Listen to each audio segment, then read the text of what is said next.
Good evening. My name is Rob Parenti Jr. I wrote Duskrifter, The Shadows Within. It's on Amazon. Here is the book right there. And this is Read Along with Rob, chapters 3 and 4. If you're interested in checking out the book, I'll leave a link in the description. You can get it off Amazon. So let's continue on from where we left off. Ethan was, he just went to the barrier and he was talking to himself, but he was basically trying to talk to his wife, but he doesn't know where she is. She's dead. So then he saw a neck roar, which is one of the demons, and it killed another one. So now we're at chapter 3. Chapter 3. Ethan returned to his house and found that Vincent had already begun work on chopping up bits and pieces of the tree trunk and its branches apart. He tossed each branch into a pile behind him. A clever idea if they needed to start a fire later. At least there would be plenty of firewood. Vincent saw Ethan coming and leaned on his axe. Feeling better after your tantrum? Ethan walked past him and grabbed another axe from the tools he had laid out in the grass earlier. I suppose. I came across one of our friends lingering near the barrier. Vincent narrowed his eyes. A neck roar? Ethan, you gotta be careful. What are they gonna do? Ethan asked. They can't cross. We're protected. I still don't trust the flood. Cunning demons like that? Vincent shook his head. I doubt they forgot how to surprise us. Ethan raised his eyebrows. Is Vincent Zymenis saying he has lost his faith to the light? That would disappoint your family. Vincent grinned. You suck. You realize that? Ethan grunted and and chopped a branch off the tree trunk. Vincent clapped his brother-in-law on the back. Cheer up. I'm here now, and you know you can't resist this here smile. Vincent looked at Ethan. Ethan looked at Vincent. You're still fucking weird talking with that stupid accent. And I still get laid every other day by beautiful women. Vincent bragged and pulled out a beer bottle from the blue cooler he brought. So what you believe is weird about me is my manly charm for the fairer sex. Ethan raised an eyebrow. I wouldn't call a whores of brandy fairer than a normal good-hearted woman. At least you don't need to pay. Vincent laughed and waved off Ethan's sarcasm. Here, try this. He tossed the beer to Ethan. Ethan scanned the name on the bottle and cocked an eyebrow. Divinian Ale? They added Divinia to beer now? Vincent took a swig out of his bottle. Helps our prayers flow smoother into the light. Ethan grimaced. Since when did they consider monetizing Divinia? Divinia has become a big business in Luminous City. Almost everything runs on the Radio 1's power now, and there's always a prize for something. That's sick, Ethan muttered. I wouldn't be surprised if that bites them in the ass one day. Have one, Vincent said. I promise your mind will be at ease after taking a swig. Ethan tilted his head at the bottle. After witnessing that disturbing scene, it wasn't a bad idea to take a load off and relax. He popped the lid off and took a big swig. After the initial tang of the bitter alcohol, he received a warm sensation running through his body as he swallowed. A cascade of cold and warmth, like a refreshing swim through a creek on a hot day. He looked at the bottle with astonishment. Ah, he likes, Vincent laughed. Ethan took another swig. Not bad. I don't like the principle of what they did, but it's relaxing. That's why I brought it, Vincent said. I figured you'd enjoy a drink after last night's madness. Madness is a kind word for it. There are many refreshments shrouded with Divinia now, Vincent explained. All fresh drinks. Fruit-flavored juices, sodas, even the water sometimes. Gives it a lemony taste. They can't just use natural lemon like in lemonade? They have that with Divinia too! Ever try the double-stacked Divinia burger from Tom Tom's? Ethan, I'm telling you, that damn beef's delicious. Ethan grimaced. They put Divinia in the food too? Have they gone insane? Divinia wasn't meant for that. It's exciting in Luminous City now, Vincent said with a grin. Nobody's in constant fear from 6 years ago. Everybody is eager to innovate now after the war. Until they tax people on Divinia, Ethan said as he tossed the bottle away and hacked at the tree with his axe. And that's how it always starts, and it always turns ugly. Luminous City's residents are praying more now because of these new discoveries, Vincent said while cutting a branch in two and tossing the wood into the pile. Yes, pray for your toys, but pay us to use them, Ethan grumbled. Pray and pay. What a concept. gotta pray for something, Vincent said. The weapons are useless now since the barrier arose. People want rewards for their prayers, Ethan interrupted. It's funny how fast they forgot that their prayers are to keep them safe. Mark my words, they'll grow corrupt and lose this gift because of their greed. They never learn. As long as the darkness remains at bay, Vincent said as he chopped the trunk. The darkness may come back if they're not careful. Then what would they have left? Us. Ethan stopped cutting the tree. Us? Us knights, Vincent said as he continued chopping through the bark. Don't deny it. You'd come back. We both know that you assume you have unfinished business to take care of in Duskrail. I can see it. It's hard not to miss. I think a Necro hunt is just what Ethan Michaels needs. Ethan sighed. I'd be happier with hunting some other punks. Vincent laughed. Those punks erected the barrier. Going after them won't change anything. Besides, you weren't the best knight in the service. Their guards would give you a wider scar on the other side of your body before you could blink. Ethan touched the scar that trailed from the top of his chest to his abdomen. A grim reminder of that horrible day. A haunting memory that he couldn't exorcise. Vincent looked at him. I'm sorry. I didn't mean to. Ethan shook his head. It's okay. At least I don't have an ugly scar on my face like you. You went there, didn't you? Vincent laughed and placed a finger on his cheek. I'm not sure. The girls like rolling their fingers over this here trinket from the war. They find it fascinating. I hope you told them the entire story then, Ethan chuckled. About the terrible night that saved your ass before the Necro split your head open. Vincent grinned. I exaggerate sometimes. They both chuckled as they continued their long trek and chopping up the enormous tree. The sun floated in the sky closer to the center, heating the thick forest below it. Ethan wiped the sweat off his brow from the added temperature, then broke the silence after a few minutes of work. How's Pop? Vincent tilted his head. Hasn't changed. Always on his mountain, meditating away. Ethan swung his axe onto the trunk. Does he still blame me for what happened? Vincent looked up at his brother-in-law. Blame you? Ethan, nobody blames you for what happened to Julie. Why do you think that way? Ethan shrugged. He hasn't spoken to me in 6 years. He also ain't visited in 6 years, Vincent reminded him. You invite me here sometimes, but even those occasions are rare. Dad doesn't say much, but I can tell that he misses you. So do Hugo and Cassandra. Ethan grunted. Are they still training too? They never stopped. One thing about my family, and this you already know, they never believed the war had ended, just postponed. And they have the right idea. That's why you should pray. Emily says you don't pray with her anymore. Ethan made a face at his brother-in-law. I don't think so. Ethan, it's important. Millions of people are praying every day. I doubt a prayer from me make a difference. Besides, praying won't give me the one person I want for Emily and I. Vincent frowned. I'm just saying it's something she wants to do with her father. But sometimes praying is not always about divinity and what it can do for you. Sometimes it's about family and being close. Don't you remember what Dad taught us? I remember the death, Ethan replied. I remember the stench, the grotesque creatures we butchered to keep people safe, the pyres we built to burn the bodies of the victims. There was nothing superficial about it. We prayed when we needed to. He gestured toward the bottle on the ground. Now people pray when they want something. Vincent sighed. Forget about everyone else, brother.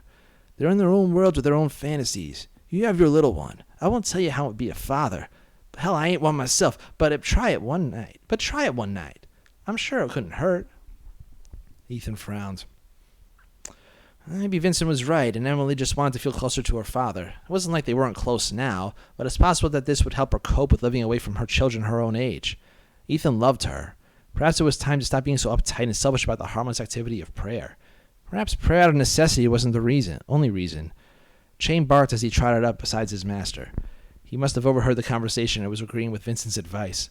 Ethan gave the dog a warm smile and patted Chain's head. You think I should too, don't you, boy? He turned to Vincent. You've got a good point. I'll try it. Vincent smiled. I'm sure she'll be ecstatic. Besides, your sword will thank you for it. I'm afraid to even ask how it looks now without constant divinia power in it. Ethan made a face. I haven't unsheathed it in a long time. Vincent's eyes grew wide. Oh boy, you're really retired, didn't you? After training on the mountain since we were kids, you were the last person I expected to retire early. You even skipped school because you were so determined to become a knight. Ethan pursed his lips as he changed the subject. Emily likes to hear the story of the Ark Knight, though. Vincent stopped what he was doing.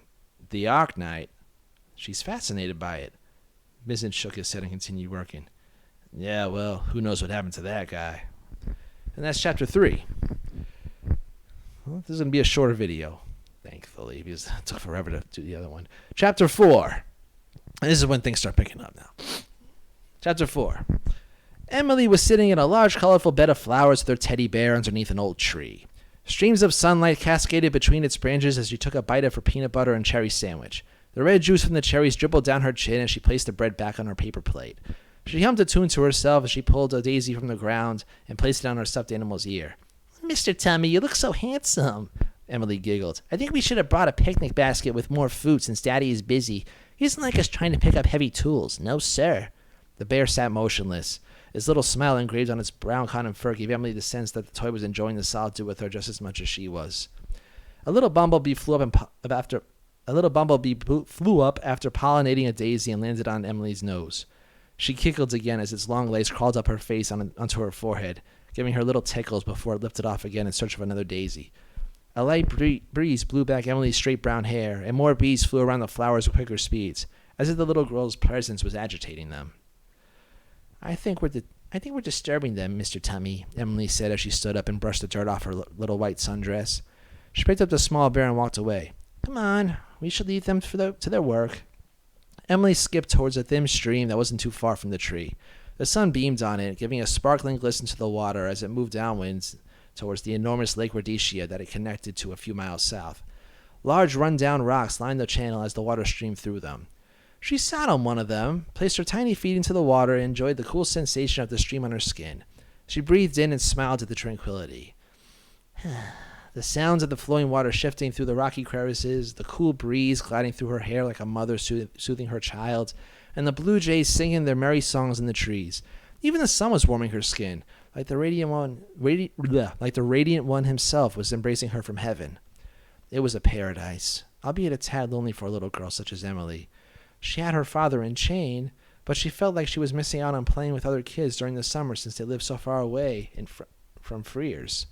Maybe she would ask Daddy later if they could visit Freers one day to see the big mountain, or to Lake Rhodesia for fishing and swimming. That'd be fun. She set her bear on a rock next to her and placed her palms together. Let's pray, Mr. Tummy, she says as she closed her eyes. Here's a little disclaimer. If you don't pray in real life, you don't believe in God, okay, nobody's forcing you to. This is fiction. Oh, radiant one in the light, she began. Thank you for today and the many days to come. Thank you for my daddy, for Chain, for Uncle Vincent, and for Mr. Tummy. Please forgive Daddy for not praying to you too. I know he loves you just as much as you love everybody else. Please give him strength to find you again. He needs it. I love him so much. He can't be sad about Mommy forever. A golden mist rose out from the little girl, the divinia of her prayer. May your limitless power keep the darkness at bay. May your light always shine. Amen.